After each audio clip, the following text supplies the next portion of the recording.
বাংলাদেশ জাতীয় দলের সাথে যোগ দিতে সিলেট থেকে ঢাকায় পৌঁছেছেন হামজা চৌধুরী। তার সাথে সিলেট থেকে একই ফ্লাইটে এসে খেলাযোগ টিম।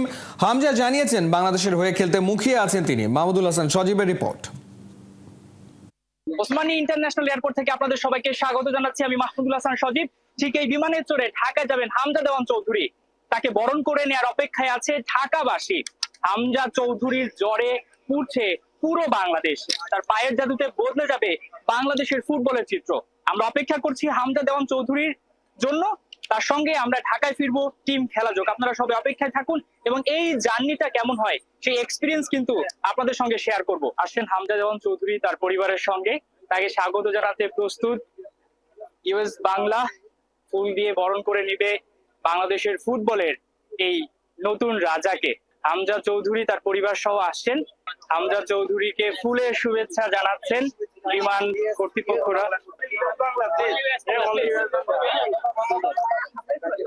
হামজা চৌধুরীর মুখে হাসি, নিশ্চিত ভাবে এই হাসি বেশ হামজা চৌধুরীর বাবা রয়েছেন। আমরা একটু ছোট করে, হামজা ভাই আসসালামু আলাইকুম, কেমন লাগছে? এই যে সিলেট থেকে যাচ্ছেন, মন খারাপ? ঢাকায় সবাই অপেক্ষা করছে। সবার উদ্দেশ্যে কি বলবেন? ফ্যানদের উদ্দেশ্যে থ্যাংক ইউ। যাচ্ছেন হামজা চৌধুরী, আমরা দেখতে পাচ্ছি বিমানে উঠছেন, খুবই হাসি খুশি হামজা চৌধুরী বিমানে উঠছেন। হামজা বাংলাদেশের ফুটবলের নতুন রাজা বলা চলে। তার পরিবার সহ সবাই উঠছেন, তার সঙ্গে ছবি তুলছেন। ঐতিহাসিক একটা মুহূর্ত, এই সময়টা আসলে কেউই মিস করতে চাইছেন না। হামজা চৌধুরীকে ঘিরে যে উত্তেজনা, ভালোবাসা, তিনি আসলে কাউকে ফিরিয়ে দিচ্ছেন না। আমরা দেখতে পাচ্ছি কাউকে ফিরিয়ে দিচ্ছেন না। তার সঙ্গে সবাই ছবি তুলতে ব্যস্ত। কেন আসলে সবাই মিস করবেন এই মুহূর্তটা? আমরা এই মুহূর্তে আছি সিলেট ওসমানী ইন্টারন্যাশনাল এয়ারপোর্টে। খেলাযোগের বিশেষ ফুটেজে আপনারা দেখতে পাচ্ছেন এক্সক্লুসিভ ছবি। ঢাকায় ফিরবেন হামজা চৌধুরী, তার সঙ্গে আমরাও যাব। এই মুহূর্তটা আসলে স্মরণীয়, এই মুহূর্তটা আসলে ঐতিহাসিক। তিনি সিলেটের মাটি ছেড়ে ঢাকায় যাচ্ছেন, তবে মন খারাপ নয়। ভাইয়া ফ্ল্যাগ যাচ্ছেন হামজা চৌধুরী, আমরাও তার সঙ্গে সহযোগী হচ্ছি।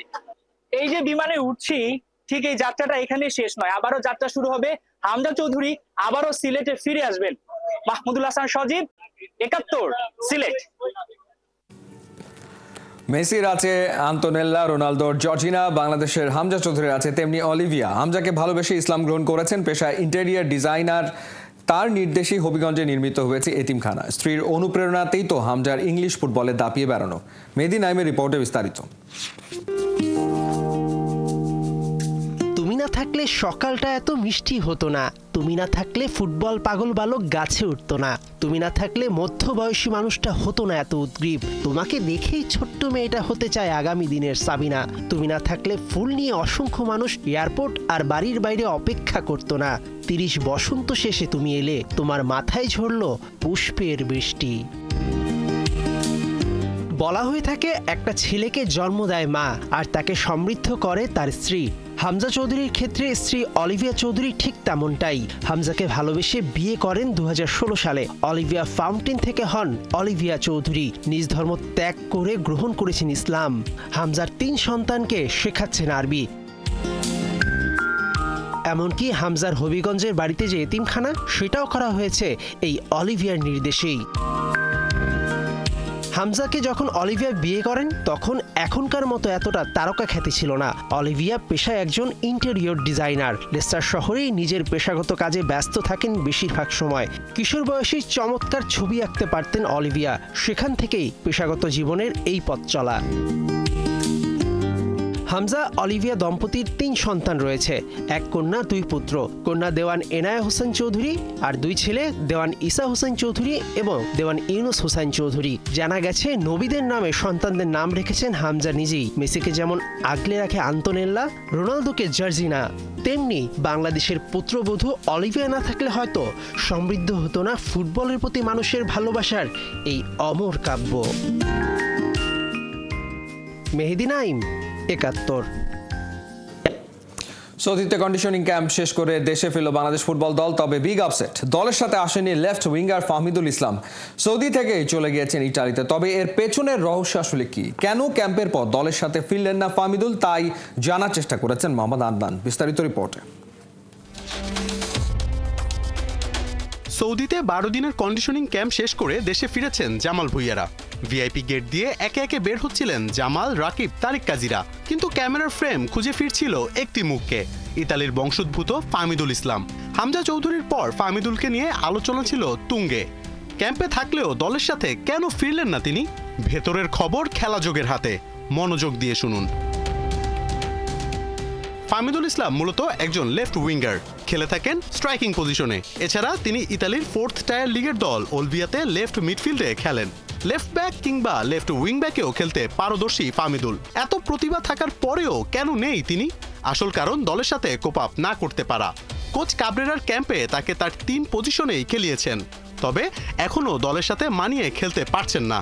যেহেতু ভারতের বিপক্ষে ম্যাচের আগে সময় খুবই কম, তাই তাকে আপাতত রাখা হচ্ছে না পরিকল্পনায়। কিন্তু বয়সে অল্প হওয়ায় এখনই চূড়ান্ত সিদ্ধান্তে না গিয়ে তাকে রাডারে রাখছে বাফুফে। সে ইতালি চলে গিয়েছে, আমাদের ক্যাম্পে দারুণ সময় কেটেছে, কিন্তু সে এখনো অনেক ইয়াং এবং দলের সাথে মিলে খেলতে আরো প্রস্তুত হতে হবে। তাকে প্রস্তুত করতে আরো সময়ের প্রয়োজন। ফাহমিদুল দলে না থাকলেও হামজাকে নিয়ে বেশ উচ্ছ্বসিত কোচ কাবরেরা। দলে হামজা ইম্প্যাক্টফুল প্রভাব রাখবে তা ভালোই জানেন কোচ। এছাড়া ভারতের বিপক্ষে ম্যাচে যে হাড্ডাহাড্ডি লড়াই হবে তার আভাসও দিয়েছেন coach Cabrera. Top player in Europe, top player in the Premier League. Hamza Europe ও প্রিমিয়ার লিগের টপ প্লেয়ার, সুতরাং সে দুদলের পার্থক্য গড়ে দেবেন। ছেত্রীকে ফেরানোটা বেশ চমকপ্রদ। আমি বলবো আমরা ভালো দল, দিন দিন আমরা উন্নতি করছি। আশা করছি একটি 50-50 ম্যাচ হবে। But again, India is a very strong team. নিয়মিতই হামজার সাথে যোগাযোগ রাখছেন তিনি। ভারত বদে দিচ্ছেন নানান টিপস, দলের কন্ডিশন সম্পর্কেও জানিয়ে রাখছেন coach Cabrera. We have been working side. অবশ্যই হামজার সাথে আমার কথা হচ্ছে। শেফিল্ডে যখন তার সাথে দেখা করতে গিয়েছিলাম তখনও আমাদের পরিকল্পনা নিয়ে কথা হয়েছিল। সে জানে দল তার কাছে কি চায় এবং ম্যাচ কন্ডিশনে তার কি করতে হবে। হামজা বাংলাদেশের হয়ে খেলার জন্য মুখিয়ে আছে। Phases of the game, in attack, in defense, everything. 25 March ভারতের বিপক্ষে ম্যাচ, তার আগে ঢাকাতেই হামজা যোগ দিচ্ছেন দলের সাথে। ফাহমিদুল না থাকলেও রাকিব, মুরসালিন, আলামিনরা ফরওয়ার্ড লাইন সামলে নেবেন তা বলাই যায়। এখন অপেক্ষা এক দুর্দান্ত ম্যাচের।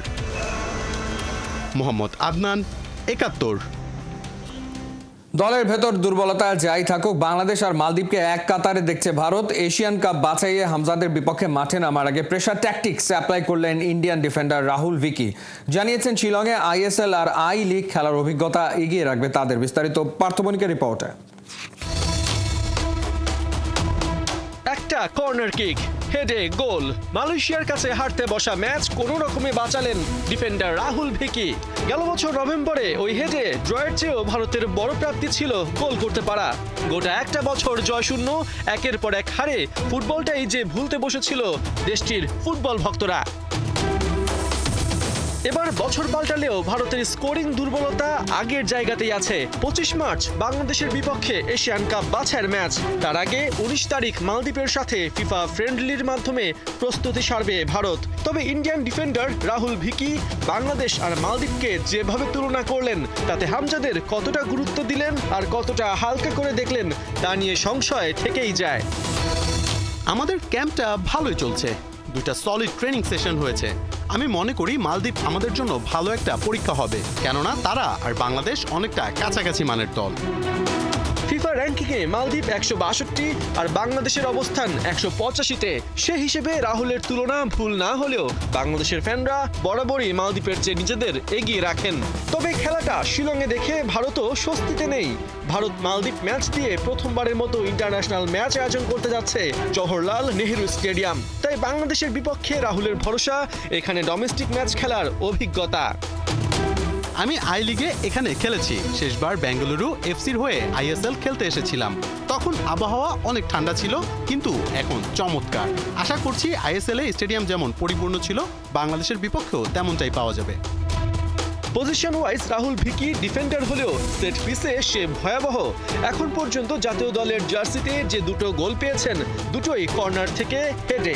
রাহুলের কাছে গোটা বিষয়টা দলীয়, যেখানে বল নির্দিষ্ট জায়গায় ফেলা থেকে সফলভাবে এক্সিকিউট করা, সব জায়গায় গোটা টিমের ইনভলভমেন্ট তিনি দেখেন।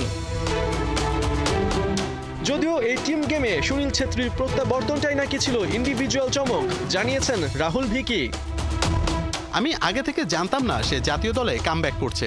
যেদিন ঘোষণা দিল সেদিন বেঙ্গালুরু ট্রেনিংয়ে আমাদের জানায়। আমি মনে করি এটা দারুণ সিদ্ধান্ত, কেননা এই মুহূর্তে সে লিগের টপ গোল স্কোরার। আমরা সবাই জানি নেতৃত্ব গুণে সে মাঠের বাইরে আর ভেতরে কি ডেলিভার করতে পারে। ভিকি সুনীলদের বিপক্ষে বহু প্রতীক্ষিত জয়ের খোঁজে ২০ মার্চ দেশ ছাড়বে বাংলাদেশ ফুটবল দল, যেখানে হামজার অন্তর্ভুক্তি লাল সবুজের চেহারাটাই পাল্টে দিয়েছে। পার্থ বণিক, ৭১। শুধু সুনীল ছেত্রী একাই নয়, বাংলাদেশ ভারত বিগ ম্যাচের আগে আলোচনায় লিস্টন কোলাসাও ২০২২ সালে এএফসি কাপে একাই ধসিয়ে দেন বেঙ্গল জায়ান্ট বসুন্ধরা কিংসকে। ৪ গোলে ৩টাই করেন মোহনবাগানের এই স্ট্রাইকার। শিলংয়ে ৬০,০০০ দর্শকদের সঙ্গে জামাল ভুঁইয়াদের সামলাতে হবে লিস্টন কোলাসাও ঝড়ো। মেহেদী নাইমের রিপোর্ট। হ্যাটট্রিক লিস্টনের, বসুন্ধরা কিংসকে ৪-০ গোলে হারালো এটিকে মোহনবাগান। বছর ৩ আগে এমনই শিরোনামে ৬ লাভ হয়ে গিয়েছিল ভারতীয় মিডিয়া। এফসি কাপের গ্রুপ পর্বে লিস্টন কোলাসাও ঝড়ে রীতিমতো উড়ে গিয়েছিল বাংলাদেশের ৫ বারের প্রিমিয়ার লিগ টাইটেল হোল্ডাররা। সেই লিস্টন হামজাকে থমকে দিতে আবারও আসছেন। ২৫ মার্চ শিলংয়ের জওহরলাল নেহেরু স্টেডিয়ামে বাংলাদেশের বিপক্ষে খেলবেন গোয়ার এই ফুটবলার। মজার বিষয়, মোহনবাগানে লিস্টন কোলাসাওর জার্সি নম্বর ১৭। ব্লু টাইগারদের হয়ে ২০২১ সাল থেকে অভিষেকের পর খেলে ফেলেছেন ২৭টা ম্যাচ। বোঝাই যাচ্ছে যেই কোচ হিসেবে আসুক, লিস্টন বেস্ট 11-এ অটো চয়েস। তার শক্তির জায়গায় স্পিড, ডি বক্সের বাইরে যতটা কৌশলী, ডি বক্সের ভেতরে ততটাই ভয়ঙ্কর। চলতি মৌসুম সহ মোহনবাগানকে জিতিয়েছেন ইন্ডিয়ান সুপার লিগের ব্যাক টু ব্যাক শিরোপা। বুধবার ভারতের বিপক্ষে শিলংয়ে প্রীতি ম্যাচ খেলতে ইতিমধ্যে ম্যাচ ভেন্যুতে পৌঁছেছে মালদ্বীপ। একই ভেন্যুতে বাংলাদেশ পৌঁছাবে ২০ মার্চ। সেখানে কোচ হাভিয়ের কাবরেরা কমপক্ষে ৪টা সেশন পাবেন হামজার সঙ্গে গোটা দলকে খাপ খাইয়ে নিতে। ৬০,০০০ দর্শকদের চাপ সামলে লিস্টন কোলাসাওদের আটকাতে কি কৌশল রপ্ত করছে লাল সবুজের বাংলা? মেহেদী নাইম, ৭১। প্রায় ৩.৫ বছর পর পাকিস্তান আর এই বছরের বেশি সময় পর বাংলাদেশ সফরে আসছে টিম ইন্ডিয়া। চূড়ান্ত হয়েছে ২ চির প্রতিদ্বন্দ্বীর বাংলাদেশ সফরের সূচিটা। ২ দলের সফরসূচি ও সিরিজের চূড়ান্ত দিন তারিখ নিশ্চিত হয়েছে। খেলাযোগ ১৬ জুলাই। ৩ ম্যাচের টি-20 সিরিজ খেলতে আসবে পাকিস্তান। পরের মাসেই অর্থাৎ অগাস্টে ৩টা করে ওয়ানডে ও টি-20 খেলতে আসবে টিম ইন্ডিয়া। নাইয়ান বিন জসিমের রিপোর্ট। ২৯ মাস আগের দারুণ এক স্মৃতি মনে আছে কি? মিরপুরে ২-১ ব্যবধানে টাইগাররা জিতে ৩ ম্যাচের ওয়ানডে সিরিজ। রোহিত কোহলিরা এক বুক হতাশা নিয়ে দেশে ফিরে টাইগারদের থাবায় ধরাশায়ী হয়ে। টাইগাররা কি আরও একবার সেই স্মৃতি ফিরিয়ে আনতে পারবে? চলতি বছর আবারও টিম ইন্ডিয়া বাংলাদেশ সফরে আসছে। আগস্টে বাংলাদেশ ইন্ডিয়া সিরিজের সূচিও বিসিবি চূড়ান্ত করে ফেলেছে। খেলাযোগ নিশ্চিত হয়েছে ৩ ম্যাচের টি-20 আর ৩ ম্যাচের ওয়ানডে সিরিজ খেলতে টিম ইন্ডিয়া ১৩ আগস্ট ঢাকায় পা রাখবে। খেলা হবে ২ ভেন্যুতে, মিরপুরের শেরে বাংলা আর চট্টগ্রামের জহুর আহমেদ চৌধুরী স্টেডিয়াম। শুরুতেই হবে ওয়ানডে সিরিজ। প্রথম ম্যাচ ১৭ আগস্ট মিরপুরে। ২ দিন বিরতি দিয়ে একই ভেন্যুতে দ্বিতীয় ওয়ানডে হবে ২০ আগস্টে। ২১ আগস্ট চট্টগ্রামে যাত্রা বাংলাদেশ আর টিম ইন্ডিয়ার। ২৪ আগস্ট সাগরিকায় হবে সিরিজের শেষ ওয়ানডে। ৩ ম্যাচের টি-20 সিরিজের শুরুটাও হবে চট্টগ্রামে। প্রথম টি-20 ২৭ আগস্ট। সিরিজের বাকি ২ টি-20 ঢাকার মিরপুরে। বাংলাদেশ সফর শেষে টিম ইন্ডিয়া দেশে ফিরে যাবে ৩ সেপ্টেম্বর। সব ঠিকঠাক হলেও বাংলাদেশ সফর ইস্যুতে শুরুতে কিছুটা বেঁকে বসেছিল ভারত। তবে বোর্ড প্রেসিডেন্ট ফারুক আহমেদের সবশেষ দুবাই সফরেই সবকিছু চূড়ান্ত হয়। জানা গেছে সিরিজের সময় ঢাকায় আসতে পারেন আইসিসির চেয়ারম্যান জয় শাহ। ভারতের বাংলাদেশ সফরের আগে ঝুলে থাকা পাকিস্তান সফরও নিশ্চিত করেছে বিসিবি। প্রায় ৩.৫ বছর পর জুলাইয়ের ১৬ তারিখে ঢাকায় আসবে পাকিস্তান ক্রিকেট দল। একই দিনে বাংলাদেশ ও শ্রীলঙ্কা সফর শেষ করে দেশে ফিরবে। ৩ ম্যাচের টি-20 সিরিজ শুরু হবে ২০ জুলাই, দ্বিতীয় টি-20 ২২ জুলাই ও সিরিজের শেষ টি-20 ২৪ জুলাই। নাহিয়ান বিন জসিম, ৭১। ইনজুরি ছিটকে দিল লিওনেল মেসিকে। বিশ্বকাপ বাছাই আর্জেন্টিনার স্কোয়াড থেকে বাদ পড়লেন এলএম10। মেসির না থাকার খবর নিশ্চিত করেছে ইন্টার মায়ামি কর্তৃপক্ষ। সুস্থ হতে সময় লাগবে, আর পুরোটা সময় লিও যুক্তরাষ্ট্রেই থাকবেন। কোহিনুর কণার রিপোর্ট। আটলান্টার বিপক্ষে মেসি যেন ফিরিয়ে এনেছিলেন সেই টকবগে এলামটেনকে। পুরো 90 মিনিটে আর্জেন্টাইন সুপারস্টারের অমন ম্যাজিক্যাল পারফরমেন্সে আরও একবার তৈরি হয়েছিল মেসি মোমেন্টস। সানডেতে সুপারহিট লিও শো। ক্লাবের ডিউটি থেকে আপাতত ছুটি, এবারে দেশের হয়ে মাঠ মাতানোর পালা আর্জেন্টাইন সুপারস্টারের। উরুগুয়ের বিপক্ষে ম্যাচের আগে দল বলে অনুশীলনে নেমে পড়েছে সবাই, কিন্তু এতগুলো ছবির ভিড়ে লিও কোথাও নেই। যা সন্দেহ করা হয়েছিল হলো ঠিক তাই, ভালো নেই লিওনেল মেসি। আর্জেন্টিনার এবারে রোস্টার থেকে বাদ পড়লেন বিশ্বকাপ জয়ী। 2026 বিশ্বকাপ দক্ষিণ আমেরিকা অঞ্চলের বাছাই পর্বের উরুগুয়ে আর ব্রাজিলের বিপক্ষে ম্যাচের আগে লিওনেল মেসিকে ছাড়াই 25 জনের স্কোয়াড ঘোষণা করেছেন আর্জেন্টাইন কোচ লিওনেল স্কালোনি। অর্থাৎ আটলান্টার বিপক্ষে মাঠে যে দুরন্ত মেসিকে দেখেছে সবাই, সেই ম্যাচের পুরোটা সময় আসলে এলামটেন খেলেছিলেন ব্যথা আর অস্বস্তি নিয়ে। ইন্টার মায়ামি থেকে বলা হয়েছে উরুর মাংসপেশিতে টান পেয়েছেন মেসি। সুস্থ হয়ে ওঠার এই সময়টাতে থাকবেন যুক্তরাষ্ট্রেই। নেইমার ছিটকে গিয়েছিলেন আরও আগেই, এবারে লিওনেল মেসিও নেই। বিশ্বকাপ বাছাইয়ে এবার আর তাই হচ্ছে না মেসি নেইমার শো। শনিবার মন্টেভিডিওতে স্বাগতিক উরুগুয়ের মুখোমুখি হবে আর্জেন্টিনা। এরপর 26 মার্চ বুইনেস এয়ারেসে চিরপ্রতিদ্বন্দ্বী ব্রাজিলের বিপক্ষে মাঠে নামবে স্কালোনির দল। দক্ষিণ আমেরিকার বাছাই পর্বে 12 ম্যাচে 25 পয়েন্ট নিয়ে সবার উপরে আর্জেন্টিনা। 12 ম্যাচে 18 পয়েন্ট পাওয়া ব্রাজিলের অবস্থান 5 নম্বরে। কোহিনুর কণা, 71।